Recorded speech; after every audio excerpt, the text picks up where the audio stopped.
ہوتا ہے اس لباس کے ہم چلتے پھرتے ہیں، بازاروں میں جاتے ہیں، معاملات میں جاتے ہیں، اخلاقیات میں جاتے ہیں، کردار میں جاتے ہیں تو ہم 0/0 نکلتے ہیں۔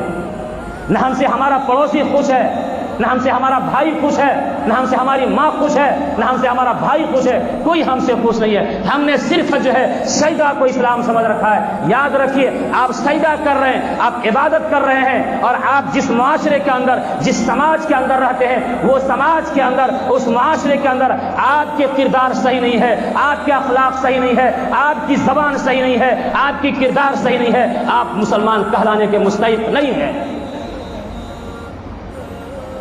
رب کائنات نے ارشاد کیوں فرما رہے ہیں؟ یا ایھا الذین آمنوا ادخلوا، اے ایمان والے، جب تو ایمان کا دعویٰ کرتے ہو، مسلمان ہونے کا دعویٰ کرتے ہو، ابھی اسلام اور مسلمان ہونے کا جو دعویٰ کر رہے ہو، اس دعویٰ میں تم بالکل 100% ابھی صحیح نہیں اترے ہو۔ جب تک تم مکمل طور پر تمہارے نظریات، تمہارے خیالات، تمہارے اعتقادات، تمہارے معاملات، تمہارے معاشرات اسلام کے تابع نہ ہو جائے، تم مسلمان ہونے کے مستحق نہیں ہو۔ آقا مدنی صلی اللہ علیہ وسلم نے فرمایا، المسلم من سلم المسلمون من لسانہ ویدہ۔ ہم اپنی طرف سے نہیں، یہ حدیث ہے، بخاری شریف کی روایت ہے اور سچی پکی روایت ہے، صحیح حدیث ہے۔ آقا مدنی صلی اللہ علیہ وسلم فرماتے ہیں، المسلم من سلم المسلمون من لسانہ ویدہ۔ مسلمان وہ ہے جس کی زبان سے اور جس کے ہاتھ سے، جس کے جسم و جوارے سے دوسرے مسلمان محفوظ رہے، وہ مسلمان ہے۔ آج اپنے گریبان میں جھانک کر کے دیکھیں، حال اور معاشرہ اور سماج یہاں تک پہنچ گیا ہے کہ مسلمان کی بات تو چھوڑیے، مسلمان کا ایک رشتہ ہے، ایمانی رشتہ، المسلم المؤمنون اخو المسلم، مسلمان آپس میں بھائی بھائی ہے۔ ایک ہوتا ہے حقیقی بھائی، ماں کے پیٹ سے 2 بچے ہوئے تو دونوں آپس میں صلبی حقیقی بھائی ہے، اور ایک ہوتا ہے ایمانی رشتہ کی بنیاد پر، کلمہ توحید لا الہ الا اللہ محمد رسول اللہ کی بنیاد پر مسلمان جتنی دنیا کے اندر جی رہے ہیں وہ آپس میں ایک دوسرے کے بھائی ہیں، اور مسلمان کہلانے کے مستحق وہی ہے جس کی زبان سے، جس کے اعضاء و جوارے سے، جس کے ہاتھ پاؤں سے دوسرے مسلمان محفوظ رہے۔ لیکن اس حدیث کے تشریح میں جب جاتے ہیں تو آقا مدنی صلی اللہ علیہ وسلم نے صرف مسلمان کا لفظ استعمال کیا ہے، لیکن یہ عام ہے۔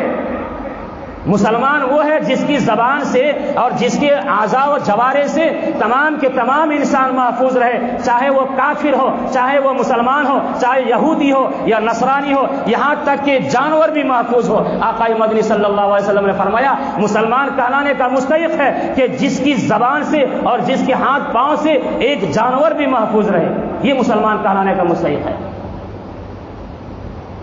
تو مسلمان کی دور کی بات ہے، آج ہم گھر کے آنگن میں جھانک کے دیکھتے ہیں، جہاں پر ایک ازدواجی زندگی گزارتے ہیں، ایک ازدواجی زندگی میاں بیوی بچوں کے ساتھ، ماں بھائی بہن کے ساتھ ایک جو زندگی ملی ہے، ایک بہت بڑی نعمت ہے۔ اللہ نے سرور پیدا کرنے کے لیے ہمیں اولادوں سے نوازا ہے، ماں ہے، بیوی ہے، بچے ہیں، لڑکیاں ہیں، لڑکی ہیں، ان لوگوں کو دیکھتے ہیں تو ایک سرور پیدا ہوتا ہے، تو ایک بہت بڑی نعمت ہے جو ہمیں ازدواجی زندگی اللہ نے عطا کی ہے۔ ہم دوسروں کی بات چھوڑیے، عام مسلمانوں کی کمیونٹی کی بات چھوڑیے، بتاتے ہیں کہ اگر اپنی ہی زندگی، ازدواجی زندگی کو اگر دیکھ لیا جائے تو ہمیں پتہ چلے گا کیا ہمارے والدین، ہمارے ماں باپ ہم سے خوش ہیں؟ بیٹا ہے تو باپ اس سے خوش ہے؟ کیا بیٹے کے ذریعے سے کوئی تکلیف ماں باپ کو تو نہیں ہو رہی؟ 4 بھائی ہیں، کسی بھائی کو تو آپ ناراض نہیں کر رہے؟ کسی بھائی کی دولت پر تو ناحق قبضہ نہیں ہو رہا ہے؟ بہن ہے تو اس کا حق تو نہیں دبا رہے ہیں؟ ساس سسر، اس طرح کے جتنے بھی رشتے ہیں، تمام کے تمام رشتہ داروں کے ساتھ جو ایک حق ہے، جو حق دیا ہے، حقوق العباد جسے بولتے ہیں، کیا ان تمام کے حقوق آپ ادا کر رہے ہیں؟ ان چیزوں کو بھی دیکھنا ہے۔ اس حدیث کے اندر تو عام ہے، لیکن خواص کا یہ عالم ہے کہ آج بوڑھے ماں باپ کو اس قدر نگاہوں سے دیکھا جا رہا ہے، سماج بالکل اس سے ننگا ہو چکا ہے۔ بوڑھے ماں باپ کو کس طرح دیکھتے ہیں؟ ہمارے معاملات صحیح ہیں؟ آج ہم دعویٰ کرتے ہیں کہ ہم پکے نمازی ہیں، تہجد گزار نمازی ہیں۔ ایک صحابی ہے، کتنی بڑی عبرت کی بات ہے، ایک صحابی ہے جو نمونہ ہے ہمارے لیے، ایک صحابی علقمہ رضی اللہ تعالیٰ عنہ۔ مثال کے لیے میں اس واقعے کو بیان کر رہا ہوں۔ علقمہ رضی اللہ تعالیٰ عنہ صحابی ہے، اور صحابی وہ ہیں جن کو دنیا کے اندر جنت میں جانے کی خوشخبری مل چکی ہو، لیکن یہ صحابی ایک واقعے کو جو ہے اللہ رب العزت اس صحابی کے ذریعے سے دکھلانا چاہتے ہیں۔ وہ صحابی کا مقام تو بڑا اونچا ہے، لیکن یہ ہم لوگوں کے لیے ہے، تمام کے تمام جو ہے قیامت تک آنے والے تمام لوگوں کے لیے یہ واقعہ ایک عبرت کا مقام رکھتا ہے۔ فرماتے ایک صحابی ہے علقمہ رضی اللہ تعالیٰ عنہ، فرماتے جب ان کی شادی ہوئی، گھر میں جب ان کی بیوی آئی تو ماں سے ان کا جم نہیں رہا تھا، بیوی کی محبت میں وہ گرفتار ہو گیا، اور ہر وقت جو ہے ہر بات میں جو ہے بیوی پر جو ہے ترجیح جاتی تھی اس کی، اور ماں کا اس پر اتنا خیال نہیں تھا۔ جب ماں مرنے لگی، انتقال کا وقت ہو گیا، جب علقمہ رضی اللہ تعالیٰ عنہ جب انتقال کا وقت آ گیا، جب انتقال کی گھڑی آ گئی، تو اس کا انجام اتنا برا ہونے لگا کہ روح گلے میں اٹک رہی ہے، دم بھی نہیں نکل رہا ہے، سانس گلے میں اٹکی ہوئی ہے، پریشانی کے عالم میں ہے، تمام لوگ دعا کر رہے ہیں۔ آخر ماجرا کیا ہے؟ آقا مدنی صلی اللہ علیہ وسلم کو یہ ماجرا سنایا گیا۔ آقا مدنی صلی اللہ علیہ وسلم فرماتے ہیں کیا ان کے والدین زندہ ہیں؟ فرماتے ہیں کہ ان کی والدہ حیات میں ہے۔ خبر لی گئی، پتہ چلا کہ ماں کا ان کا خیال ان کا نہیں چلتا تھا، ہر وقت اور ہر بات میں بیوی کو ترجیح دیا کرتا تھا اور ماں کو اتنا خیال نہیں کرتا تھا۔ آقا مدنی صلی اللہ علیہ وسلم نے فرمایا، بلال حبشی رضی اللہ تعالیٰ عنہ کو حکم دیا کہ لکڑیاں جمع کرو، اور جب آگ سلگ جائے تو علقمہ کو زندہ اس آگ کے اندر ڈال دیا جائے۔ آقا مدنی صلی اللہ علیہ وسلم نے کتنا بڑا ایک میسج دیا ہے، کتنا بڑا پیغام دیا ہے۔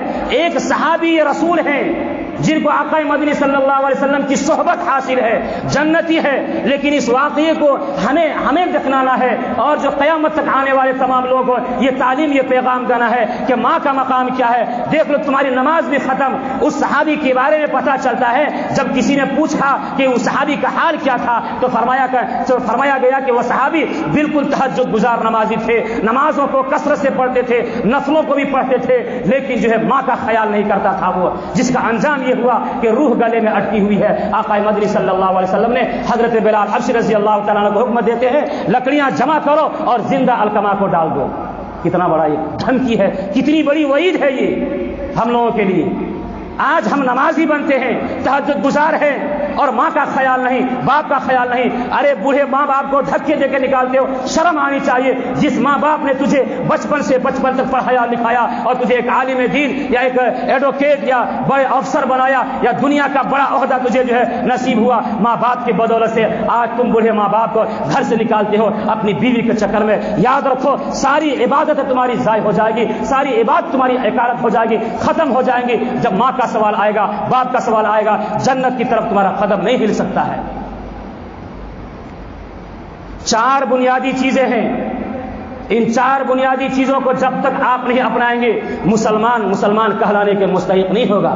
ہم صرف عبادت کو اپنے آپ کو سمجھتے ہیں کہ مسلمان ہیں تو ہم سجدہ ریز ہو جائیں گے، سجدہ کریں گے، لمبی رکعتیں پڑھیں گے، نماز کا اہتمام کریں، 5 وقت نماز پڑھ کے نکلتے ہیں، چغلی شروع، غیبت شروع، تہمت شروع، الزام شروع، زنا کے اسباب کی طرف دوڑنا شروع، جھوٹ، دغا، فریب۔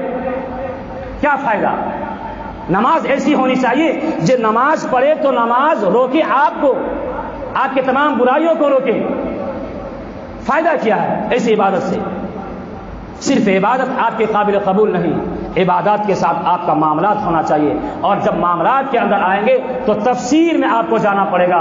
معاملات آپ کے کیسے ہیں، آپ کے اخلاق کیسے ہیں، آپ کے کردار کیسے ہیں، معاشرے کے اندر آپ کا رہن سہن اور آپ لوگوں کے ساتھ آپ کا ملنا جلنا، بات کرنے کا انداز، گفتگو کرنے کا انداز، سلام کلام، یہ تمام کے تمام معاملات کے اندر آتے ہیں۔ اگر آپ کے معاملات صحیح ہیں تو پھر آگے بھی آپ کا دیکھا جائے گا آپ کے اخلاق کیسے ہیں، پھر معاشرات دیکھے جائیں گے۔